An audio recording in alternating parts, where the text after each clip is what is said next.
दुर्गापवर्गदे देवी नारायणि नमोऽस्तुते। कलाकाष्ठादिरूपेण परिणामप्रदायिनी विश्वस्योपरतौ शक्ते नारायणि नमोऽस्तुते।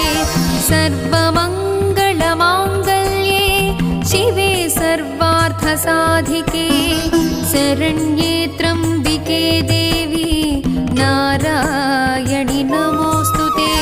सृष्टिस्थितिविनाशानां शक्तिभूते सनातनी गुणाश्रये गुणम